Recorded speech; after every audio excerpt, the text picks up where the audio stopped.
Hi, and welcome back to Crochet Every Day with Judy. Today we are reading from Alice in Wonderland, Chapter 3, A Caucus Race and a Long Tail. They were indeed a queer-looking party that assembled on the bank, the birds with draggled feathers, the animals with their fur clinging close to them, and all dripping wet, cross, and uncomfortable. The first question, of course, was how to get dry again.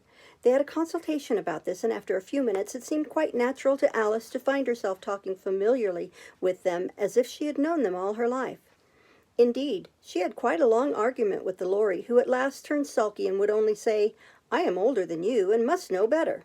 And this Alice would not allow, without knowing how old it was, and as the Lory positively refused to tell its age, there was no more to be said.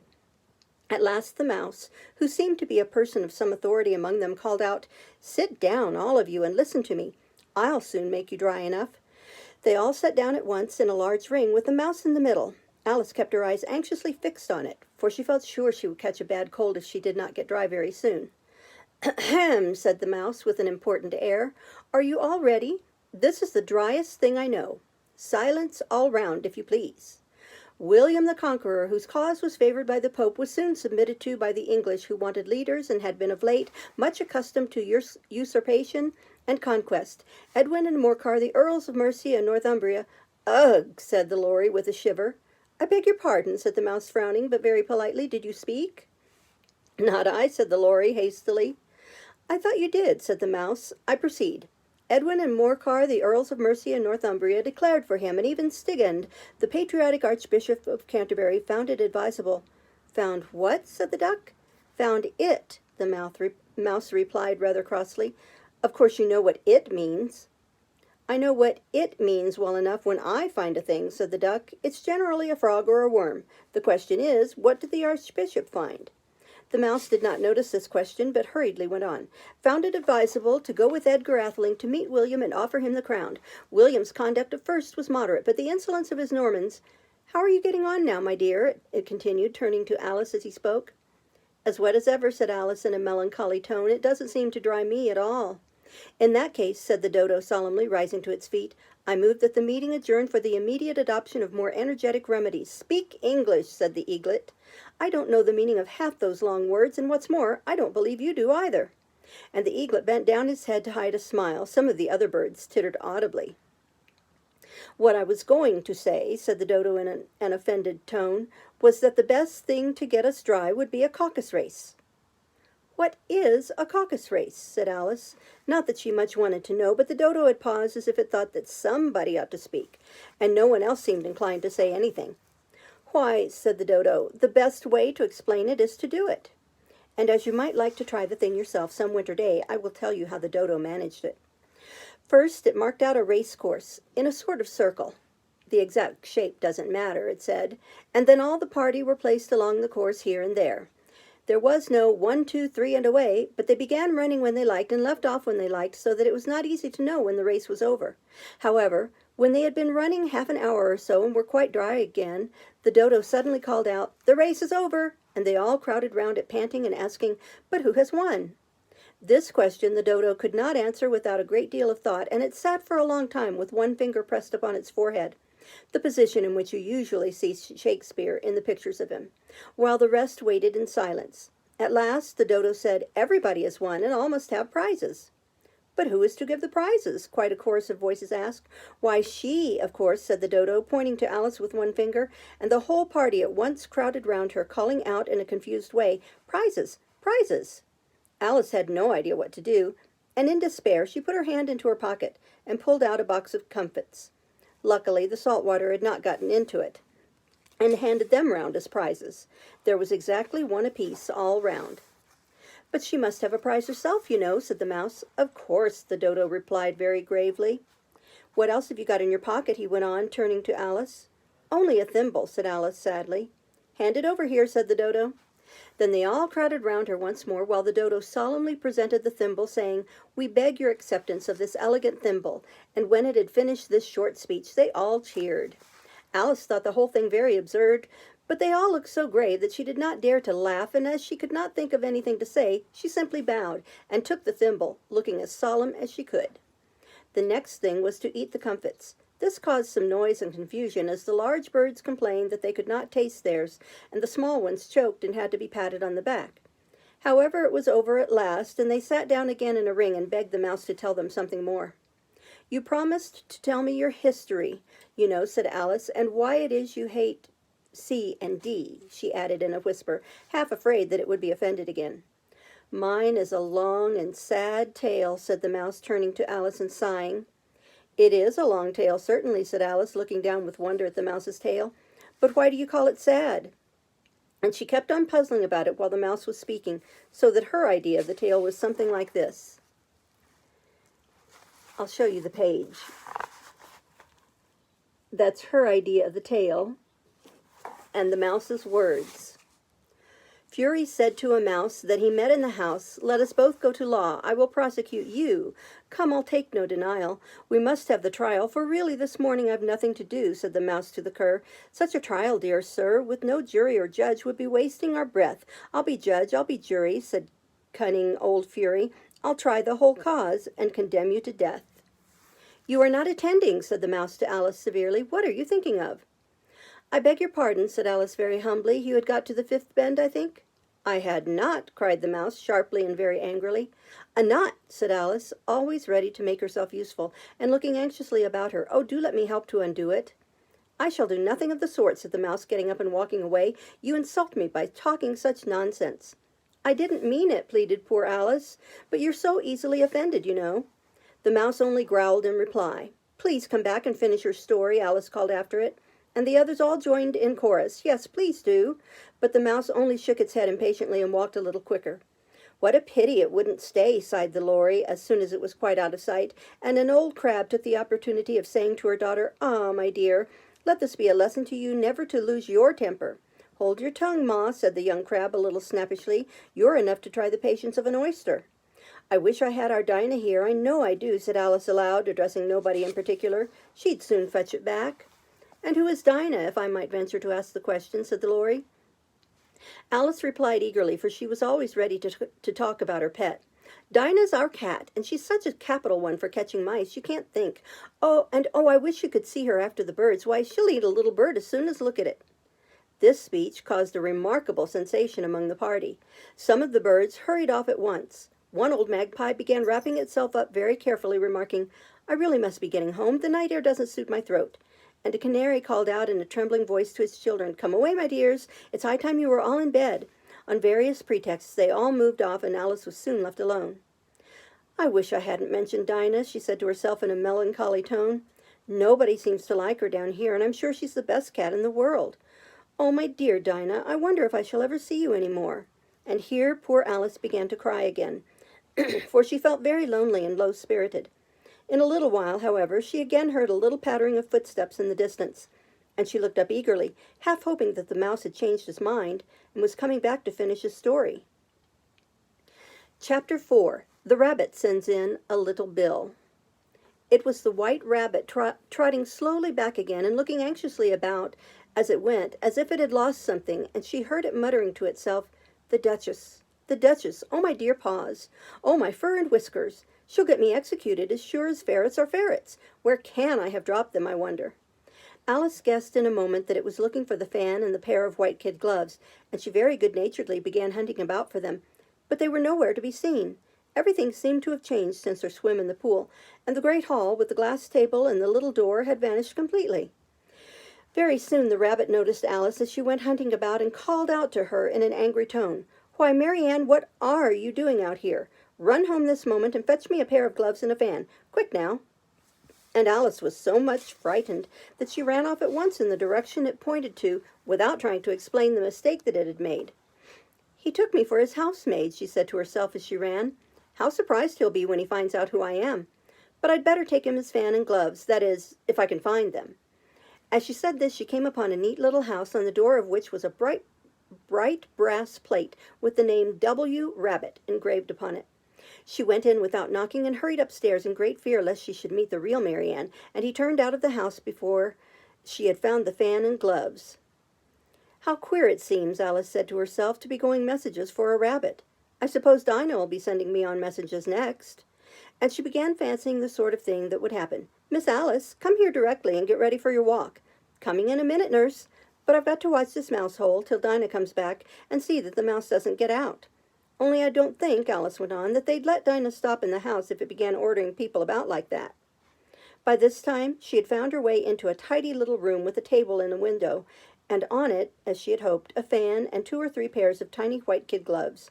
She took up the fan and a pair of the gloves and was just going to leave the room when her eye fell upon a little bottle that stood near the looking-glass. There was no label this time with the words, "Drink me," but nevertheless she uncorked it and put it to her lips. "I know something interesting is sure to happen," she said to herself, "whenever I eat or drink anything, so I'll just see what this bottle does. I do hope it'll make me grow large again, for really I'm quite tired of being such a tiny little thing." It did so indeed, and much sooner than she had expected. Before she had drunk half the bottle, she found her head pressing against the ceiling and had to stoop to save her neck from being broken. She hastily put down the bottle, saying to herself, "That's quite enough. I hope I shan't grow any more. As it is, I can't get out at the door. I do wish I hadn't drunk quite so much." Alas, it was too late to wish that. She went on growing, and very soon had to kneel down on the floor.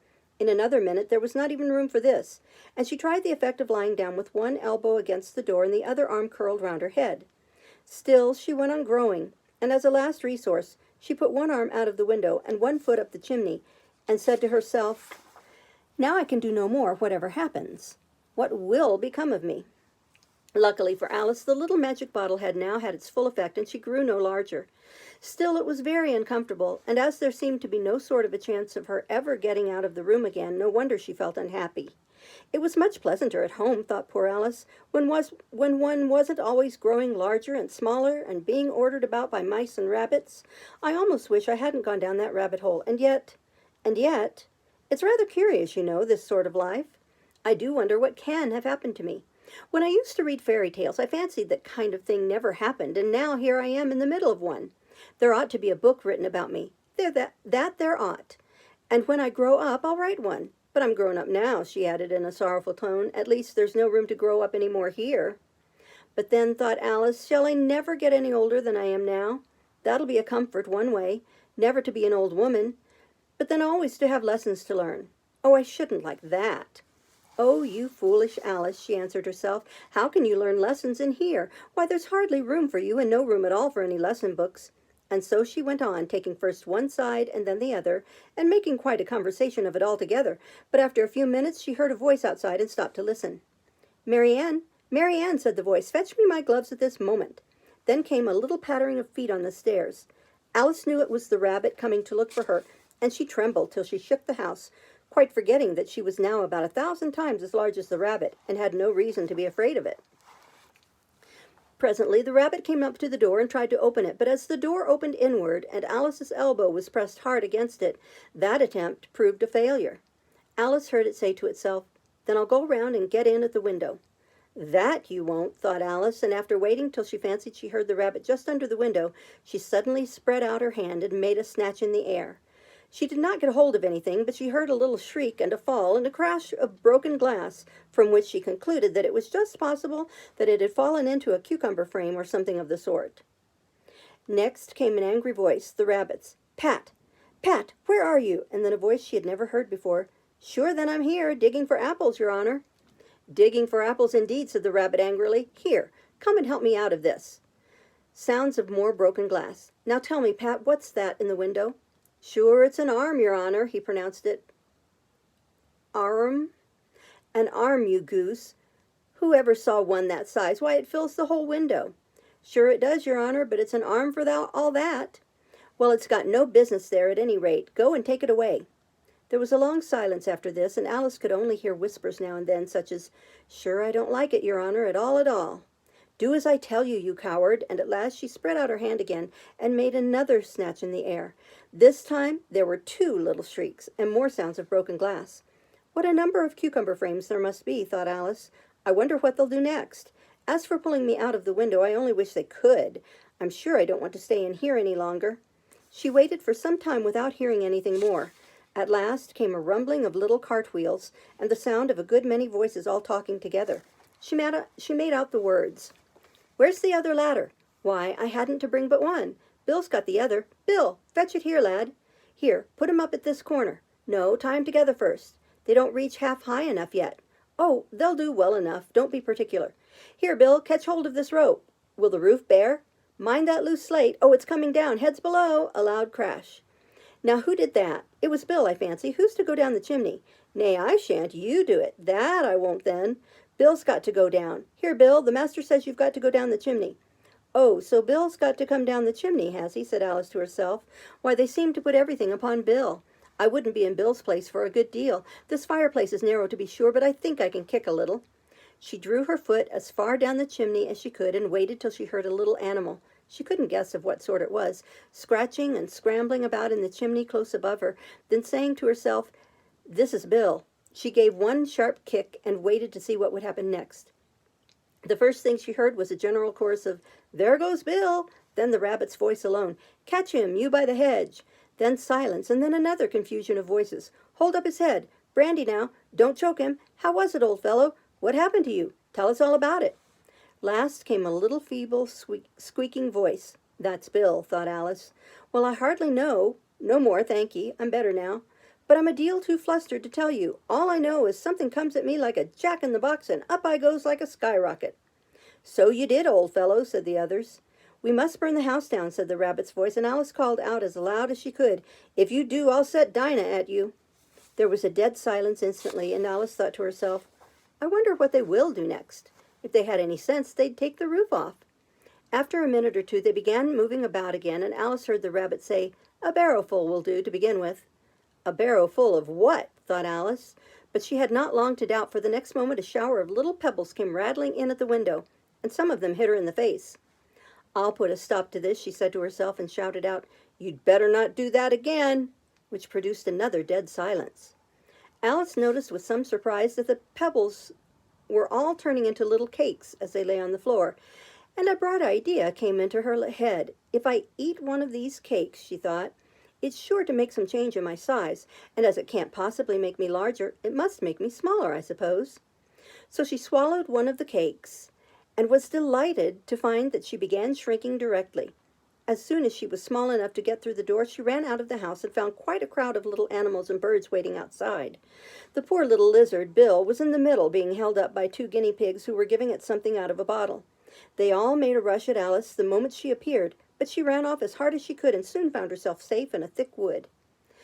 "The first thing I've got to do," said Alice to herself as she wandered about in the wood, "is to grow to my right size again, and the second thing is to find my way into that lovely garden. I think that will be the best plan." It sounded an excellent plan, no doubt, and very neatly and simply arranged. The only difficulty was that she had not the smallest idea how to set about it, and while she was peering about anxiously among the trees, a little sharp bark just over her head made her look up in a great hurry. An enormous puppy was looking down at her with large round eyes, and feebly stretching out one paw trying to touch her. "Poor little thing," said Alice in a coaxing tone, and she tried hard to whistle to it, but she was terribly frightened all the time at the thought that it might be hungry, in which case it would be very likely to eat her up in spite of all her coaxing. Hardly knowing what she did, she picked up a little bit of stick and held it out to the puppy, whereupon the puppy jumped into the air off all its feet at once with a yelp of delight and rushed at the stick and made believe to worry it. Then Alice dodged behind a great thistle to keep herself from being run over, and the moment she appeared on the other side, the puppy made another rush at the stick and tumbled head over heels in its hurry to get hold of it. Then Alice, thinking it was very like having a game of play with a cart horse and expecting every moment to be trampled under his feet, ran round the thistle again. Then the puppy began a series of short charges at the stick, running a very little way forward each time and a long way back, and barking hoarsely all the while, till at last it sat down a good way off, panting with its tongue hanging out of its mouth and its great eyes half shut. This seemed to Alice a good opportunity for making her escape, so she set off at once and ran till she was quite tired and out of breath, and till the puppy's bark sounded quite faint in the distance. "And yet what a dear little puppy it was," said Alice, as she leaned against a buttercup to rest herself and fanned herself with one of the leaves. "I should have liked teaching it tricks very much if I'd only been the right size to do it. Oh dear, I'd nearly forgotten that I've got to grow up again. Let me see, how is it to be managed? I suppose I ought to eat or drink something or other, but the great question is, what?" The great question certainly was, what? Alice looked all round her at flowers and the blades of grass, but she could not see anything that looked like the right thing to eat or drink under the circumstances. There was a large mushroom growing near her, about the same height as herself, and when she had looked under it, and on both sides of it, and behind it, it occurred to her that she might as well look and see what was on the top of it. She stretched herself up on tiptoe and peeped over the edge of the mushroom, and her eyes immediately met those of a large blue caterpillar that was sitting on the top with its arms folded, quietly smoking a long hookah, and taking not the smallest notice of her or of anything else. We'll stop there and start tomorrow with Chapter 5. Thank you. Bye-bye.